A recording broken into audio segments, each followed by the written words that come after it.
Electric charges and fields എന്ന plus ടുവിലെ ചാപ്റ്ററാണ് പഠിച്ചുകൊണ്ടിരുന്നത്. ഇന്നത്തെ ക്ലാസ്സിലൂടെ നമ്മൾ ചർച്ച ചെയ്യുന്നത് ഇലക്ട്രിക് ഡൈപോളിനെ കുറിച്ചും ഇലക്ട്രിക് ഡൈപോളുമായി ബന്ധപ്പെട്ട് വരുന്ന ചില ടേംസിനെ കുറിച്ചുമാണ്. അപ്പൊ ഇലക്ട്രിക് ഡൈപോൾ എന്താണെന്ന് നോക്കുക. ഇലക്ട്രിക് ഡൈപോൾ എന്ന് പറയുമ്പോൾ രണ്ട് ചാർജുകൾ ഈക്വലും ഓപ്പോസിറ്റ് ആയിട്ട് വരുന്ന രണ്ട് ചാർജുകൾ ഒരു പ്രത്യേക ഡിസ്റ്റൻസിൽ വരുമ്പോൾ ഉണ്ടാകുന്ന അല്ലെങ്കിൽ പ്രത്യേക ഡിസ്റ്റൻസിൽ അറേഞ്ച് ചെയ്യുന്ന ആ ഒരു സിസ്റ്റമാണ് ഇലക്ട്രിക് ഡൈപോൾ എന്ന് പറഞ്ഞത്. So two equal and opposite charges separated by a distance is called electric dipole. രണ്ട് ഈക്വൽ ആൻഡ് ഓപ്പോസിറ്റ് ചാർജുകൾ ഒരു പ്രത്യേക ഡിസ്റ്റൻസിൽ അറേഞ്ച് ചെയ്താൽ ഈ അറേഞ്ച്മെന്റിന്റെ പേരാണ് ഇലക്ട്രിക് ഡൈപോൾ എന്ന് പറയുന്നത്. ഇതൊരു അറേഞ്ച്മെന്റ് ആണ്, അതുകൊണ്ട് തന്നെ ഇതിന് പ്രത്യേകിച്ച് യൂണിറ്റോ ഡയമെൻഷനോ ഒന്നും തന്നെ ഇല്ല. ഈ ഇലക്ട്രിക് ഡൈപോളിന്റെ സ്ട്രെങ്ത് എന്താണോ ആ സ്ട്രെങ്തിനെ വിളിക്കുന്ന പേരാണ് ഡൈപോൾ മൊമെന്റ്. പി എന്ന് പറയുന്ന ലെറ്റർ കൊണ്ട് ഡൈപോൾ മൊമെന്റിനെ സൂചിപ്പിക്കുക. അപ്പോൾ the strength of electric dipole is called dipole moment. Dipole moment കണ്ടെത്തുന്നതിന് വേണ്ടി ഇതിലെ ഏതെങ്കിലും ഒരു ചാർജ് ഇൻറ്റു ആ ഡിസ്റ്റൻസ്, ചാർജ് മീൻസ് മാഗ്നിറ്റ്യൂഡ് മാത്രം പരിഗണിക്കുക. അപ്പോൾ P is equal to charge into distance എന്ന് എഴുതാം. അതിൽ നിന്ന് പി സമം ക്യൂ ഇൻറ്റു 2a എന്ന് എഴുതാം. കാര്യം ഇലക്ട്രിക് ഡൈപോളിന്റെ ഡിസ്റ്റൻസ് എല്ലായ്പ്പോഴും 2a കൊണ്ടാണ് റെപ്രസെന്റ് ചെയ്യുന്നത്. അപ്പോൾ P is equal to Q into 2a, അല്ലെങ്കിൽ പി ഈസ് ഈക്വൽ ടു എന്തെന്ന് എഴുതാം, 2aq എന്ന് എഴുതാം. അപ്പോൾ ഡൈപോൾ മൊമെന്റ് കണ്ടെത്തുന്നതിനുള്ള ഫോർമുലയാണ് പി ഈസ് ഈക്വൽ ടു എന്ത്, 2aq. അതുപോലെ ഡൈപോൾ മൊമെന്റിന്റെ യൂണിറ്റ് കൂളോം മീറ്റർ ആണെന്ന് ഓർത്തിരിക്കുക. ഇതൊരു വെക്റ്റർ ക്വാണ്ടിറ്റി ആണ്. വെക്റ്റർ ക്വാണ്ടിറ്റി ആയതുകൊണ്ട് തന്നെ ഇതിന്റെ ഡയറക്ഷൻ നെഗറ്റീവിൽ നിന്ന് പോസിറ്റീവിലേക്കാണ്. അപ്പോൾ ഡൈപോൾ മൊമെന്റ് ഒരു വെക്റ്റർ, ഇലക്ട്രിക് ഡൈപോൾ മൊമെന്റ് ഒരു വെക്റ്റർ ക്വാണ്ടിറ്റി ആണെന്നും അതിന്റെ ഡയറക്ഷൻ നെഗറ്റീവ് ടു പോസിറ്റീവ് ആണെന്നും എന്ത് ചെയ്യുക, പഠിക്കും. അതുപോലെ ഡൈപോളുമായി ബന്ധപ്പെട്ട് പ്രീവിയസ് ആയിട്ട് ഒരുപാട് തവണ ചോദിച്ചൊരു ചോദ്യമാണ് electric field at an axial point of dipole. ഒരു ഡൈപോൾ പരിഗണിച്ചാൽ ആ ഡൈപോളിന് ആക്സിയൽ പോയിന്റ് ഉണ്ട്. ആക്സിസുമായി ബേസ് ചെയ്ത് വരുന്ന പോയിന്റ് ആണ്, അല്ലെങ്കിൽ ലൈൻ ആണ് ആക്സിയൽ ലൈൻ. ആക്സിയൽ ലൈനിൽ ഒരു പോയിന്റ് ആണ് ആക്സിയൽ പോയിന്റ്. ആക്സിയൽ പോയിന്റിൽ എന്ത് കണ്ടെത്തുക, ഇലക്ട്രിക് ഫീൽഡ് കണ്ടെത്തുക. നോക്കുക, ഇതൊരു ഇലക്ട്രിക് ഡൈപോൾ ആണ്. -q + q ചാർജ്, അവ തമ്മിലുള്ള ഡിസ്റ്റൻസ് 2a ആണ്. സെന്റർ O ആണ്. ഓയിൽ നിന്നും ഒരു r ഡിസ്റ്റൻസ് അകലെ p എന്ന് പറയുന്ന ഒരു പോയിന്റ് ഉണ്ട്. ഈ പി എന്ന പോയിന്റ് ആക്സിയൽ ലൈനിൽ വരുന്ന ഒരു പോയിന്റ് ആണ്, അഥവാ ആക്സിയൽ പോയിന്റ് ആണ്. ഈ പിയിലെ എന്താ കണ്ടെത്താനുള്ളത്, ഇലക്ട്രിക് ഫീൽഡ് ആണ് കണ്ടെത്താനുള്ളത്. അപ്പൊ പരീക്ഷയിൽ ചോദിക്കും derive the expression for electric field at an axial point of dipole എന്നൊരു ചോദ്യം വരും. 4 മാർക്കിന്റെ ചോദ്യമാണ്. അപ്പൊ ഇവിടെ ശ്രദ്ധിക്കേണ്ടത്, ഒരു പോയിന്റുമായി ബന്ധപ്പെട്ട് വരുന്ന ഇലക്ട്രിക് ഫീൽഡ് കണ്ടുപിടിക്കുന്നതിനുള്ള formula is equal to 1/4π epsilon naught into ഏതാണോ ആ ചാർജ് ഡിവൈഡഡ് ബൈ ഡിസ്റ്റൻസ് എത്രയാണോ ആ ഡിസ്റ്റൻസിന്റെ സ്ക്വയർ. ഒരു പോയിന്റുമായി ബന്ധപ്പെട്ട് വരുന്ന ഇലക്ട്രിക് ഫീൽഡ് കണ്ടെത്തുന്നതിനുള്ള formula is equal to 1/4π epsilon naught into q/r² ആണ്. അപ്പൊ ഇവിടെ ആലോചിക്കുക, ഈ -q എന്ന ചാർജ് കാരണം p യിൽ ഒരു ഇലക്ട്രിക് ഫീൽഡ് ക്രിയേറ്റ് ചെയ്യും. അതുപോലെ +q എന്ന ചാർജ് കാരണം p യിൽ ഇലക്ട്രിക് ഫീൽഡ് ക്രിയേറ്റ് ചെയ്യും. അപ്പൊ p യിലെ ടോട്ടൽ ഇലക്ട്രിക് ഫീൽഡ് കണ്ടെത്താൻ പറഞ്ഞാൽ ഇത് രണ്ടും കൂടെ എന്ത് ചെയ്താൽ മതി, കൂട്ടിയാൽ മതി. ഓക്കെ, അപ്പൊ ആദ്യം നിങ്ങൾ എന്ത് ചെയ്യുക, -q ചാർജ് കാരണം p യിൽ ആക്ട് ചെയ്യുന്ന ഇലക്ട്രിക് ഫീൽഡ് എഴുതുക. ഇങ്ങനെ എഴുതാം, അതിനെ E - q എന്ന് എഴുതാം. E - q ഈക്വൽ ടു പറഞ്ഞേ, ഒരു ചാർജ് കാരണം അല്ലെങ്കിൽ ഒരു ചാർജ് പോയിന്റിൽ ആക്ട് ചെയ്യുന്ന ഇലക്ട്രിക് ഫീൽഡ് അല്ലേ, എങ്ങനെ കണ്ടെത്താം, 1/4π എപ്സിലോൺ നോട്ട് ഇൻറ്റു q/r². അപ്പൊ അതുപോലെ എഴുതിയ 1/4π epsilon naught into charge -q ആണ് ഡിവൈഡഡ് ബൈ ഡിസ്റ്റൻസ്. ഇവിടെ മുതൽ ഇവിടം വരെയുള്ള ഡിസ്റ്റൻസ് ആ പരിഗണിക്കാനുള്ളൂ. ഇത്രയും r ആണെന്ന് നമുക്കറിയാം, ഇത് a ആണ്. കാര്യം 2a യുടെ പകുതിയാണ് ഈ ഡിസ്റ്റൻസ്. അപ്പോൾ മൊത്തത്തിൽ വരുമ്പോൾ ഡിസ്റ്റൻസ് എത്ര വരും, r + a എന്ന് വരും. അപ്പോൾ ഡിസ്റ്റൻസ് എഴുതുമ്പോൾ r + a² എന്ന് എഴുതും. അതുപോലെ +q കാരണം p യിൽ ആക്ട് ചെയ്യുന്ന ഇലക്ട്രിക് ഫീൽഡ് എഴുതുക. അതെങ്ങനെ എഴുതാം, അത് E- അല്ല E+q എന്ന് എഴുതുക. ഇതുപോലെ ചെയ്യുക, 1/4π epsilon naught into q divided by, ഇനി നമുക്ക് ഇത്രയും ഡിസ്റ്റൻസ് മതി, ഇത്രയും r ആണ്. അതിൽ നിന്ന് a മൈനസ് ചെയ്താൽ ഈ ഡിസ്റ്റൻസ് r - a ആണ്. അപ്പോൾ ആൻസർ r - a² എന്ന് വരും. ടോട്ടൽ ഇലക്ട്രിക് ഫീൽഡ് കണ്ടെത്താൻ വേണ്ടി എന്ത് ചെയ്യുക, ഇത് രണ്ടും കൂടെ ആഡ് ചെയ്യുക. അപ്പോൾ ടോട്ടൽ ഇലക്ട്രിക് ഫീൽഡ് E സമം E പ്ലസ് എന്തെന്ന് എഴുതുക, E മൈനസ് എന്ന് എഴുതുക.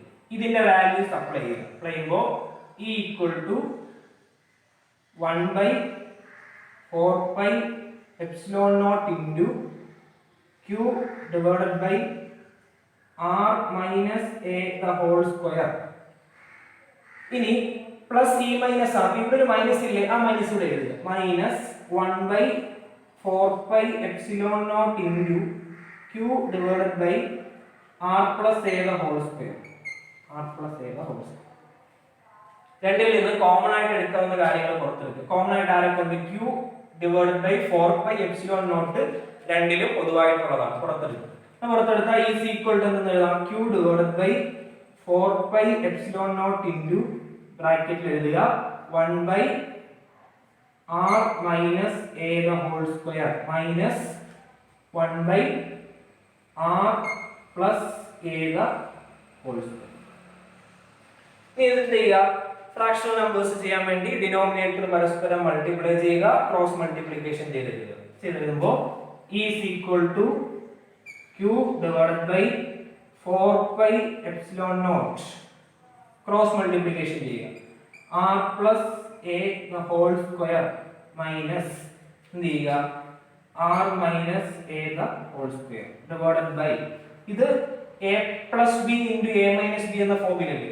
അങ്ങനെയാണെങ്കിൽ equation a square minus b square ആണ്. അപ്പോൾ r square minus a square. പക്ഷേ ഇതിനൊരു സ്ക്വയർ ഉള്ളതുകൊണ്ട് തന്നെ ഇതിന്റെ എന്ത് കൊടുക്കുക? സ്ക്വയർ കൊടുക്കുക. ഇനി ചെയ്യാനുള്ളത് എന്താ? ഇനി ഇത് a plus b the whole square expand ചെയ്യുക, ഇതിനെ a minus b the whole square expand ചെയ്യുക. അങ്ങനെ എക്സ്പാൻഡ് ചെയ്യുമ്പോൾ is equal to q divided by 4 pi epsilon naught into ഇവിടെ ചെയ്യുമ്പോൾ r square plus 2ar plus a square minus കൊണ്ട് bracket open ആക്കി എഴുതുക. Minus r square plus 2ar minus a square divided by എന്ത് r square minus a square. എന്ത് ചെയ്യുക? ഒരുപോലെ വരുന്നതും വ്യത്യസ്ത ചിഹ്നമുള്ളതും ക്യാൻസൽ ചെയ്യുക. r സ്ക്വയറും മൈനസ് r സ്ക്വയറും ക്യാൻസൽ ചെയ്യുക, a സ്ക്വയറും മൈനസ് a സ്ക്വയറും ക്യാൻസൽ ചെയ്യുക. അപ്പോൾ answer is equal to q by 4 pi epsilon naught into 2ar plus 2ar എന്ന് പറയുന്നത് 4ar ആണ്. 4ar divided by r square minus a square the whole square ആണ്.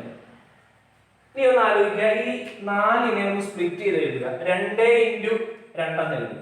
അപ്പോൾ is equal to 1 by 4 pi epsilon naught into 2 into 2 എന്ന് എഴുതുക. ബാക്കി ആരൊക്കെയാ? into ar into ആര്? q divided by r square minus a square the whole square.